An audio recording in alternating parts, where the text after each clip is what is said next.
Hello everyone, क्या हाल चाल है प्यारे बच्चों। फिर से आप सबके सामने कुछ शानदार ऐसे सवाल लेके आया हूं जो कुछ कंसेप्ट और कुछ गहरी बात सिखाएंगे और ये सारे सवाल आपके स्टैंडर्ड सवालों में से एक होने चाहिए। प्यारे बच्चों, तो आइए एक एक करके इन सवालों का डिस्कशन करते हैं और मैं आपसे रिक्वेस्ट करूंगा, वही नियम है सवाल करने का, कि आप सबसे पहले वीडियो को स्टॉप करें, इन सवालों को स्वयं अटेम्प्ट करें और अगर बन जाता है तो खुद की पीठ थपथपा ले और नहीं बनता तो यहां सीखते चले। राइट, तो आइए शुरू करते हैं। पहला सवाल, 1 molal aqueous solution of an electrolyte X3Y2 is 25% ionized. The boiling point of the solution is. आपसे सॉल्यूशन का बॉइलिंग पॉइंट पूछा है, इलेक्ट्रोलाइट का टाइप दिया है, उसका अल्फा दिया है, कुछ नहीं करना। एबनॉर्मल कॉलिगेटिव प्रॉपर्टी का सिंपल सा सवाल है। प्रश्न बात कर रहा है बॉइलिंग पॉइंट का, यानी फॉर्मूला लगेगा डेल्टा टीबी बराबर आई इंटू केबी इंटू एम। तो अब सबसे पहले हमें क्या निकालना है, और जैसा कि आप सब जानते हैं इलेक्ट्रोलाइट का डिसोसिएशन होगा, और डिसोसिएशन होगा तो आई का फॉर्मूला होगा 1 + n-1 इंटू अल्फा। अब n की वैल्यू कितनी है, तो ये जो एटॉमिसिटी का डिसोसिएशन है यही n की वैल्यू है, और यहां से i = 1 + n की वैल्यू 3 + 2 5 - 1 4, अल्फा है 25% यानी कि 0.25। यहां से आप सबके सामने i की वैल्यू आ चुकी है 2। अब इन सभी वैल्यूज को फॉर्मूले में पुट करना है, तो डेल्टा टीबी = आई यानी कि 2, केबी यानी कि 0.52 जो कि सवाल में गिवन है, और मोलालिटी 1 जब आप इसको सॉल्व करते हैं तो आप सबके सामने आता है 1.04। बच्चों, ये बॉइलिंग पॉइंट नहीं है, ये बॉइलिंग पॉइंट में एलिवेशन है। तो सवाल आपसे बॉइलिंग पॉइंट पूछा है तो इसे 100 में ऐड कर दें, 100 + 1.04 या 373 में ऐड कर दें 1.04, और आंसर आप सबके सामने आ जाएगा 374.04, यानी the best option will be option number 2। आइए चलते हैं अगले सवाल की ओर। An aqueous solution of a non-volatile solute is such that the vapor pressure is 25% lesser than that of water at same temperature. The molality of the solution will be. प्रश्न आपसे molality पूछ रहा है और वेपर प्रेशर का data दे रखा है, तो कहीं ना कहीं आपको यह तो समझ में आ गया कि relative lowering in vapour pressure का सवाल है। अब relative lowering in vapour pressure का सवाल यानी RLVP है, और इलेक्ट्रोलाइट के बारे में कुछ नहीं बोला तो हम नॉन इलेक्ट्रोलाइट मान लेते हैं, यानी उसका आई का वैल्यू 1 मान लेते हैं। तो RLVP जिसका फॉर्मूला है PA0 - PS अपॉन PA0 बराबर XB। राइट, अब बच्चे को यह समझना है कि सवाल आपसे XB नहीं पूछ रहा, सवाल आपसे मोलालिटी पूछ रहा, मतलब कुछ ऐसा करना है कि मुझे इसके तार मोलालिटी से जोड़ने। अब करूं तो करूं क्या, तो प्यारे बच्चों एट द सेम टाइम आपको एक फॉर्मूला और याद आना चाहिए, XB अपॉन XA = मामा अपॉन 1000। क्या ये फॉर्मूला आपको याद है, और अगर याद है तो एक बार कमेंट में जरूर बताइएगा। अब यहां से कुछ करके मैं XB निकाल लूं तो XA आएगा और मोलालिटी आ जाएगा। राइट, तो आइए वैल्यूज को पुट करते हैं। सर कहते थे हमेशा कि जब भी परसेंट का सवाल आएगा PA0 100 माना जाएगा, तो PA0 को मैंने 100 माना, तो PS उससे 25% कम है यानी कि 75, और PA0 को मैं एज इट इज लिख दूंगा 100, यहां से XB आ जाएगा, तो 25/100 यानी XB की वैल्यू कितनी आ चुकी है 0.25। अगर XB की वैल्यू 0.25 है तो XA की वैल्यू 0.75 है। बच्चे को पता है कि मोल फ्रैक्शन का समेशन कितना होता है 1। अब XB भी आ चुका है और XA भी आ चुका है। अब यहां से मोलालिटी निकाल लें, तो मोलालिटी = XB कितना है मेरे बच्चे 0.25 है ना। आप इसे एक स्टेज में भी कर सकते हैं या ऐसे लिख दें, XB की वैल्यू है 0.25 और XA की वैल्यू है 0.75, और ये मोलालिटी और मॉलिक्यूलर मास पानी का 18, और यहां पे 1000। कई बार सवाल आपसे नेगेटिव कराता है, वो यहां सॉल्वेंट वाटर नहीं, कई बार बेंजीन, कई बार कुछ और लिख देता है। तो इस बात का ध्यान रखना, हमेशा सॉल्वेंट पानी मत ले लेना, सवाल आपसे नेगेटिव कराता है। बस फिर क्या था, सारी वैल्यूज को पुट करें, 25/75 3, और यहां से मोलालिटी आ चुका है आप सबके सामने 1000 अपॉन 18 इंटू 3, यानी आंसर कितना आ जाएगा 1000/54। Answer is nothing but first. Clear है बच्चों, आइए चलते हैं अगले सवाल की ओर। अगला सवाल आप सबके सामने, if PK = -log K = 4 and K = CX², then want of factor for weak monobasic acid when C = 0.01 molar. हाँ, मैं मानता हूं कि यहां पे सवाल में आपको एक छोटा सा पॉइंट ये भी लिखना था कि जो मोनोबेसिक एसिड है वो डाई के फॉर्म में है, यानी कि उसका जब डिसोसिएशन होगा उसमें 2 ही आयन आएंगे। लेकिन एक अजम्पशन होता है, जब कुछ नहीं स्पेसिफाई होता तो उसे हम डाई बाई ही मान के चलते हैं प्यारे बच्चों, और इसीलिए वो मान के हम चलेंगे मोनोबेसिक एसिड है, लेट्स से H है। अब करूं क्या, पीके दे रखा है 4, तो पीके की वैल्यू 4 है, यानी बच्चा बच्चा कहेगा साहब के की वैल्यू 10 की पावर -4। अब के का फॉर्मूला होता है C अल्फा स्क्वायर, जैसे वो x कह रहा है। अब सारी वैल्यूज को पुट करिए तो ये 10 की पावर -4 है, कंसंट्रेशन की वैल्यू 10 की पावर -2 है, यहां से आप अल्फा स्क्वायर निकालिए, अल्फा स्क्वायर 10 की पावर -2 है, यानी अल्फा की वैल्यू 10 की पावर -1 है। 10 की पावर -1 को 0.1 भी कहा जा सकता है। लेकिन सवाल आपसे अल्फा नहीं पूछ रहा है मेरे भाई, सवाल आपसे वांट ऑफ फैक्टर आई पूछ रहा है, और आई यानी कि डिसोसिएशन के लिए आई का सिंपल सा कंसेप्ट होता है equal to 1 plus n-1 into alpha. n कितना है मेरे बच्चों 2 minus 1 alpha 0.1, so the answer is nothing but 1.1। हां साहब आंसर 1.1 आएगा। Is this clear? अगर समझ पाए हैं तो आइए चलते हैं अगले सवाल की ओर। अगला सवाल पढ़ने में थोड़ा सा लेंदी है, वीडियो को स्टॉप करें, सवाल को अटेम्प्ट करें, लेकिन है नहीं कुछ सवाल में, अगर सवाल समझते हैं तो बहुत आसान है। सवाल कहता है in the context of atmospheric chemistry the reaction between H2 and O forming 2OH minus radical has a given enthalpy change this। प्रश्न में हमें डेल्टा एच दे रखा है और सवाल में डेल्टा एच की वैल्यू दे रखी है 72 और टेम्परेचर है 500 केल्विन। ये द फॉरवर्ड एक्टिवेशन एनर्जी आपको EF फॉरवर्ड दे रखा है, EF फॉरवर्ड की वैल्यू 77 है। अरे मेरे भाई सवाल में कुछ नहीं, ये बैकवर्ड पूछा है। सर आप ये कैसे जान गए कि ये बैकवर्ड पूछा है? अरे पढ़ लो ना लाला, activation energy for the reverse process, आपसे रिवर्स प्रोसेस का एक्टिवेशन एनर्जी पूछा है, ये बैकवर्ड पूछा है, खत्म है सवाल। अब बच्चे को एक फॉर्मूला याद होना चाहिए कि डेल्टा एच बराबर ये फॉरवर्ड माइनस ये बैकवर्ड। तो यहां से ये बैकवर्ड की वैल्यू आप सबके सामने आ चुकी है, ये फॉरवर्ड माइनस डेल्टा एच। ये फॉरवर्ड कितना 77, डेल्टा एच कितना 72, आंसर आ गया 5, यानी answer is nothing but option number 3। आइए चलते हैं अगले सवाल की ओर। Ratio of O2 and N2 in the air is 1:4. Find out the ratio of their solubilities in terms of mole fraction of O2 and N2 dissolved in water at atmospheric pressure and room temperature, और दोनों gases का case दे रखा है। देखिए ये आपको समझ में आ गया कि सवाल कहीं गैसेस की सॉल्युबिलिटी की बातें कर रहा, और अगर सवाल गैसेस की सॉल्युबिलिटी की बातें कर रहा और गैसेस की सॉल्युबिलिटी से डील करता हुआ एक ही कंसेप्ट है जिसका नाम है हेनरी लॉ। कहीं ना कहीं सवाल हेनरी लॉ का है, ये हमें समझ में आ गया। अब अगर सवाल ये हेनरी लॉ का है तो आप सबको एक फॉर्मूला पता है, P बराबर KH इंटू एक्स, जहां पे P उस गैस का पार्शियल प्रेशर है, KH हेनरीज कांस्टेंट और X mole fraction of the dissolved gas है। राइट प्यारे बच्चों, हेनरी लॉ एक महत्वपूर्ण टॉपिक है रिनीट 2026 के हिसाब से। अब ये हमारे पास दे रखा है, अब सवाल में क्या बोला है, ratio of O2 and N2 in the air is this, है ना। ये रेशियो ऑफ मोल दे रखा है और मोल का जो रेशियो होगा वही प्रेशर के रेशियो के बराबर होगा, यानी आप कह सकते हैं पार्शियल प्रेशर ऑफ O2 और पार्शियल प्रेशर ऑफ N2 का जो प्रेशर होगा वो 1:4 के बराबर होगा। क्लियर? हाँ ठीक है साहब। अब आप इसे मान लो x और इसे मान लो 4x, चलेगा। लेकिन सवाल आपसे सॉल्युबिलिटीज का रेशियो पूछा है, सवाल आपसे मोल फ्रैक्शन का रेशियो पूछा है, तो क्या कहोगे? प्रेशर ऑफ O2 बराबर KH of O2 into mole fraction of O2, pressure of N2 बराबर KH of N2 into mole fraction of N2। इन दोनों को कर दीजिए डिवाइड। राइट, ये आपसे पूछा है, इसको यहां भेजो, इसको यहां भेजो, सॉल्व करो, आंसर आएगा।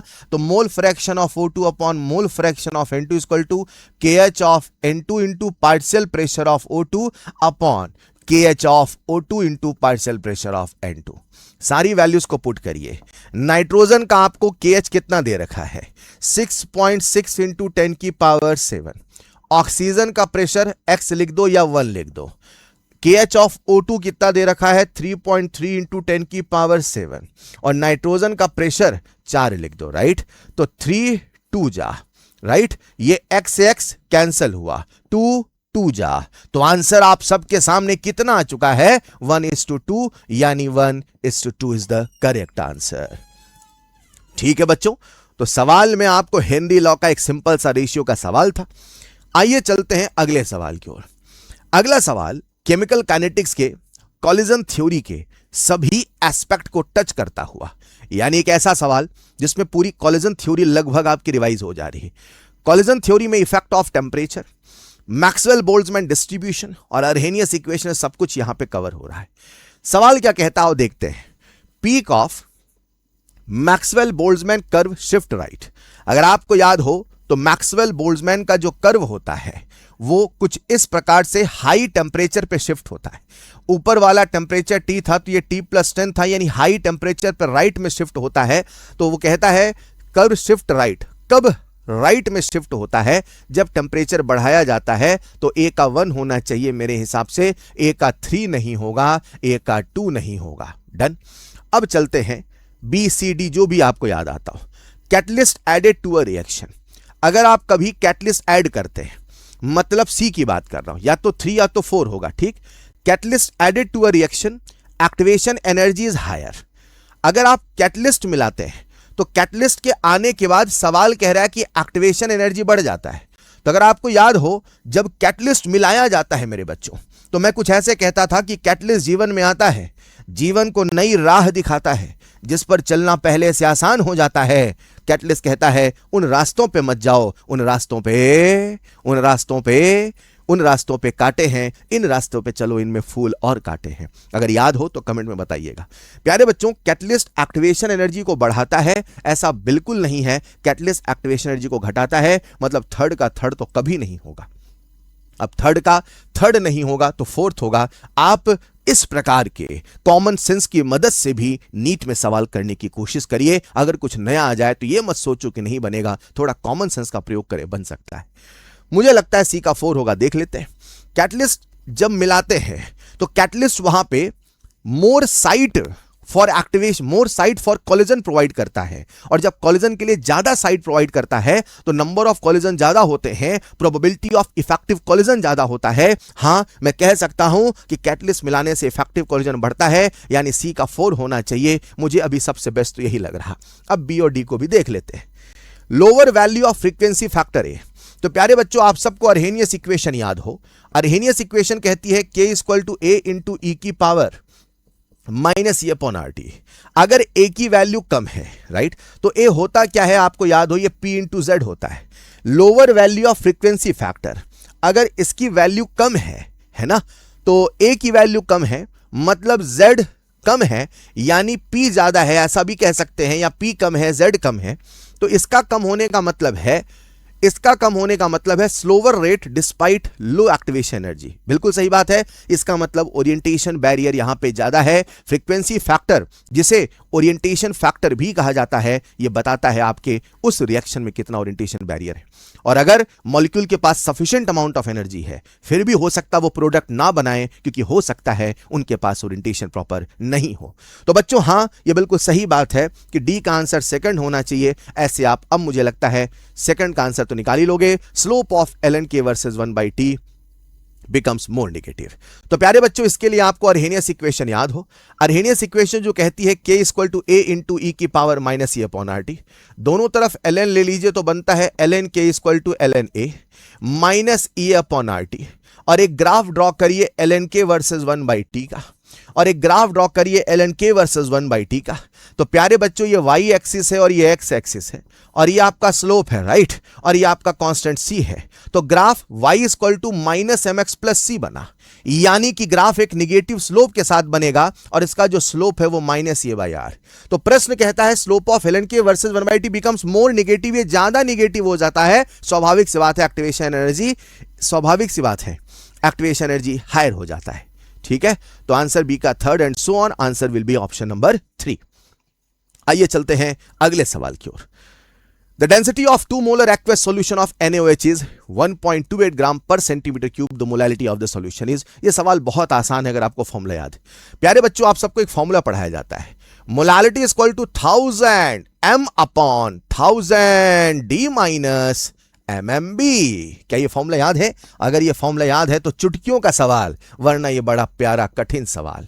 सवाल में मोलैलिटी दे रखा है, मोलैलिटी दे रखा है 2, सवाल में डेंसिटी दे रखा है तो 1280 इंटू 2 इंटू 40, इसे करेंगे सिंप्लीफाई तो आ जाएगा 2000, 1280 माइनस 80 आ जाएगा 1200, और इसको आप सिंप्लीफाई करिए, सॉल्व करिए तो आप सबके सामने आंसर आ जाएगा, आप सबके सामने आंसर आ जाएगा, मोलैलिटी इज 1.67 मोलर। चलेगा, आइए चलते हैं अगले सवाल की ओर। अगला सवाल फ्रेम्ड सवाल है, बच्चों से निगेटिव कराने की कोशिश की गई ऐसा सवाल है, आपके पेशेंस, आपके फोकस, सब कुछ चेक करता हुआ सवाल। सवाल कहता है कि आपके इस पूरे में कुछ स्टेटमेंट सही है, कुछ स्टेटमेंट गलत है। जो स्टेटमेंट सही है उन्हें ए कहा गया, तो आपको पहले पता करना है कितने सही हैं, और जो स्टेटमेंट गलत है उन्हें बी कहा गया। ठीक, और सवाल आपसे ए इंटू बी बाई ए पूछा है, तो अब आपको एक एक ऑप्शन पढ़ना पड़ेगा। मोस्ट ऑफ द टाइम बच्चे क्या करते हैं, कुछ एक स्टेटमेंट पढ़ के आंसर सोच लेते हैं, लेकिन इस सवाल में आपको सारे स्टेटमेंट पढ़ने पड़ेंगे। सवाल ने आपको सही गलत दोनों ही चेक करने को बोल दिया है, एक भी गलत तो आपका आंसर गलत। Homogeneous mixture have uniform composition, बिल्कुल सही बात है। सॉल्यूशन जो कि होमोजीनियस मिक्सचर है, होमोजीनियस की परिभाषा यही है, यूनिफॉर्म कंपोजिशन, सही बात है। Cellulose acetate used as artificial membrane, हाँ मेरे बच्चे आपके नोट्स कॉपी में भी पढ़ाया है कि दो प्रकार की मेम्ब्रेन होती है, एक नेचुरल और एक artificial membrane. Artificial membrane cellulose acetate यानी सेलोफेन, यस ये आर्टिफिशियल मेम्ब्रेन है, बिल्कुल सही बात है। If blood cells are placed in 1.2% NaCl solution, they will swell and burst, बिल्कुल गलत बात है। मैं आपको थर्ड वाले स्टेटमेंट में बता दूं, ऐसा आपको पढ़ाया गया है क्लास में, राइट। ये ब्लड सेल है और आपने इसे कंसंट्रेटेड NaCl सॉल्यूशन में डाला, तो जो ब्लड सेल होते हैं इनका जो ऑस्मोटिक प्रेशर है वो 0.9% W/V NaCl सॉल्यूशन के बराबर है। Point to be noted 0.9%, right. लेकिन इसका कितना कंसंट्रेशन है, 1.2%, मतलब इसका कंसंट्रेशन ज्यादा है, मतलब कंसंट्रेशन बाहर ज्यादा है, मतलब पानी यहां से बाहर जाएगा, और जब पानी यहां से बाहर जाएगा तो सेल स्वेल नहीं श्रिंक होगा, यानी थर्ड वाला गलत है। Relative lowering in vapour pressure of an aqueous solution of electrolyte, अगर आप relative lowering in vapour pressure किसी इलेक्ट्रोलाइट का लिखते हैं तो उसका formula Pa0 minus PS upon Pa0 equal to I into XB। इतना तो हर बच्चा समझ जाता है, लेकिन I कहां लगाना है ये मुद्दा है। तो I हमेशा लगता है NB में, और इसका फॉर्मूला होता है I into NB upon I into NB plus NA, यानी कि मुझे लगता है ऊपर I नीचे नहीं है, ये भी गलत है।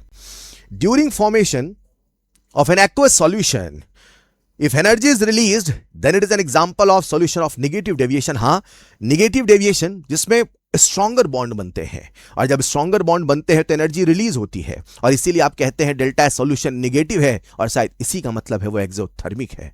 तो हाँ ये सही बात है। तो कुल कितने सही हैं, 3, यानी ए की वैल्यू कितनी हो चुकी है, 3। कुल कितने गलत है, 2, यानी बी की वैल्यू हो चुकी है 2, तो आंसर होगा 3 इंटू 2/3, यानी 6/3 आंसर आ जाएगा 2। Option number 2 is the correct answer. चलेगा, आइए बढ़ते हैं अगले सवाल की ओर। अगला सवाल अगेन आपसे करेक्ट ऑप्शन पूछा है, reaction having maximum EA will be having lower rate constant. बहुत डेप्थ सवाल है। वो कहता है ऐसे रिएक्शन जिनका एक्टिवेशन एनर्जी ज्यादा है उनका रेट कांस्टेंट कम होगा। हाँ बिल्कुल सही बात है। एक्टिवेशन एनर्जी ज्यादा यानी ब्रेकर ज्यादा यानी स्पीड कम, और स्पीड कम यानी रेट कांस्टेंट कम होगा, ये सही बात है। ठीक है, तो पहला वाला तो ट्रू है, पहला वाला फॉल्स, ये नहीं होगा। Reaction having maximum EA will have more percentage increment in rate constant. प्यारे बच्चों ऐसा आपको पढ़ाया जाता है, एक formula log K2/K1 equal to EA upon 2.303 R and the bracket 1/T1 minus 1/T2। इसका रिजल्ट, इसका कंक्लूजन निकल के आता है कि जो K2/K1 है वो प्रोपोर्शनल टू EA है। पल भर के लिए लॉग हटा दें तो मैं कह सकता हूं EA is proportional to K2/K1। हाँ ये सच है कि जिसका एक्टिवेशन एनर्जी ज्यादा उसका K कम, लेकिन जिसका एक्टिवेशन एनर्जी ज्यादा उसमें K में बढ़ोतरी ज्यादा, उसका रेशियो ज्यादा। हाँ उसमें परसेंटेज इंक्रीमेंट ज्यादा। तो स्टेटमेंट नंबर 1 सही है, स्टेटमेंट नंबर 2 भी सही है। चलेगा, चलते स्टेटमेंट नंबर 3 की तरफ। Reaction having maximum EA must have maximum threshold energy. अगर किसी का एक्टिवेशन एनर्जी ज्यादा है तो पक्की बात है कि उसका थ्रेशोल्ड भी ज्यादा होगा। पक्की बात है उसका थ्रेशोल्ड भी ज्यादा होगा। मेरे प्यारे बच्चे, ये तो वही वाली बात है। आपके सामने मैं दो ग्राफ बना देता हूं, दोनों की थ्रेशोल्ड एनर्जी में सेम कर देता हूं, दोनों का टॉप मोस्ट पॉइंट सेम है, लेकिन दोनों का ये वाला पॉइंट सेम नहीं है। बताओ दोनों का ये सेम है कि नहीं है? नहीं है। तो मुझे लगता है थर्ड वाला तो भाई गलत है। Reaction having maximum EA will be having more temperature coefficient. हां, इसे ही टेम्परेचर कोफिशिएंट भी कहा जाता है। हां, ये वाला स्टेटमेंट सही है। ये होगा ज्यादा तो K2/K1 होगा ज्यादा। K2/K1 में अगर डिफरेंस 10 डिग्री सेल्सियस का है, वही टेम्परेचर कोफिशिएंट भी है। तो मुझे लगता है पहला वाला सही, दूसरा सही, तीसरा गलत। तीसरा गलत आंसर यही मुझे दिख रहा है, फोर्थ वाला और कोई ऑप्शन तो है ही नहीं। Decomposition of ammonia gas on metal surface at high pressure follow zero order, बिल्कुल सही बात है। जब अमोनिया का डिकम्पोजिशन मेटल के सरफेस पे होता है तो लो प्रेशर पे वो फर्स्ट ऑर्डर होता है और हाई प्रेशर पे वो जीरो ऑर्डर होता है। हां, ये सही है। The best option will be option number 4। तो आइए बढ़ते हैं अगले सवाल की तरफ। अगला सवाल, for a zero order reaction select the correct option. आपको इसमें से सही ऑप्शन बताना है। तो 4 स्टेटमेंट है, कौन सा सही है? For A to B T7/8 equal to 7/8 into T3/4, right? तो कोई बच्चा बता सकता है कि यहां नंबर सेम इक्वल नहीं होगा, फिर भी इसको करते कैसे? इसका तरीका क्या है? इसका तरीका यह होता है मेरे प्यारे बच्चों, T7/8 equal to 7/8 into T3/4, ठीक? तो इसका नियम यह होता है कि जो भी नंबर यहां लिखा हो, इन दोनों का मल्टीप्लीकेशन इसके बराबर हो। मतलब लेट्स से अगर मैं इसे x कह दूं, है ना, तो आप इसे सिंप्लीफाई वे में ऐसा लिख सकते हो 7/8 इक्वल टू x इंटू 3/4, और यहां से आप x की वैल्यू निकालोगे तो आ जाता है 7/6, राइट? ओवरऑल दोनों सेम होना चाहिए है। तो पहला वाला स्टेटमेंट तो गलत है। फिर आते हैं दूसरे वाले में, फॉर Na2B। तो प्यारे बच्चों यहां पे स्टोइशियोमेट्री अब 1 नहीं है, और अगर स्टोइशियोमेट्री 1 नहीं है तो T12 का फॉर्मूला A0/2K नहीं होगा, T12 का फॉर्मूला A0/2NK होगा। इसका पूरा कंसेप्ट, पूरा डेरिवेशन आपको क्लास में बताया है। अब आते हैं तीसरे में। तो तीसरा वाला बिल्कुल सही है। आप सबको फॉर्मूला याद कराया जाता है x बराबर KT। सर ये फॉर्मूला कहां से आता है? A0 माइनस AT बराबर KT, और वैल्यूज को पुट करते हैं। x का मतलब कंज्यूम्ड अमाउंट है, तो यहां से K की वैल्यू आ जाती है x/T। यानी कि पहला वाला गलत है, दूसरा वाला गलत है, तीसरा वाला सही है। Half life of zero order reaction is independent of concentration and temperature. तो वो कहता है कि कंसंट्रेशन पे भी डिपेंड नहीं करता और टेम्परेचर पे भी डिपेंड नहीं करता। बिल्कुल गलत बात है। सच्चाई यह है कि वो कंसंट्रेशन पर भी डिपेंड करता है और टेम्परेचर पर भी डिपेंड करता है। तो मुझे लगता है पहला, दूसरा, चौथा गलत है, तीसरा सही है। तो answer will B statement number 3 will be correct. ठीक है बच्चों, अगला सवाल।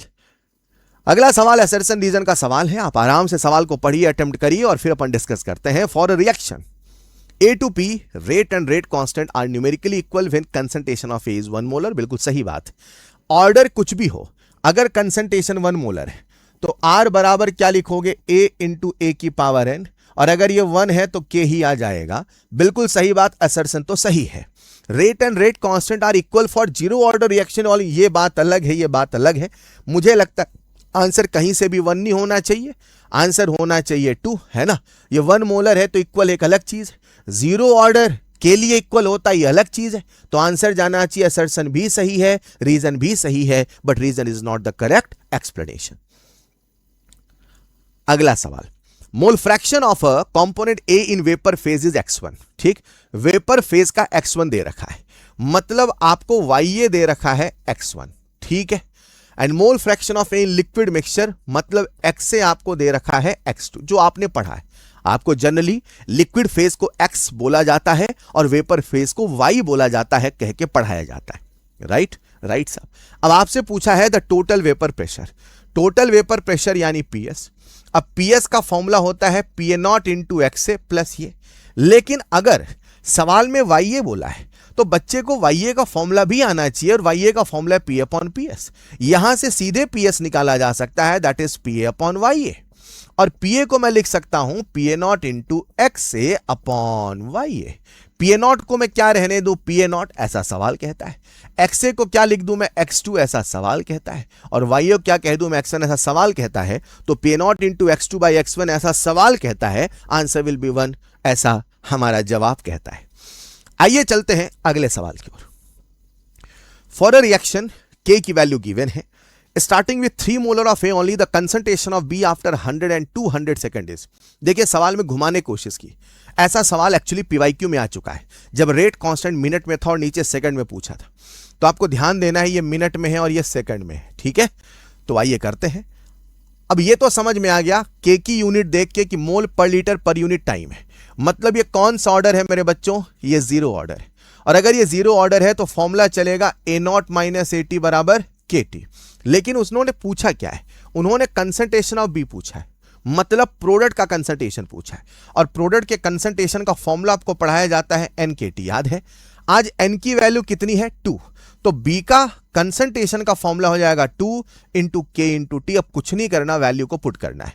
के की वैल्यू कितनी दे रखी है 0.6, समय कितना है 100 सेकंड, उसे आपने कन्वर्ट करना पड़ेगा मिनट में, डिवाइड करना पड़ेगा 60 से।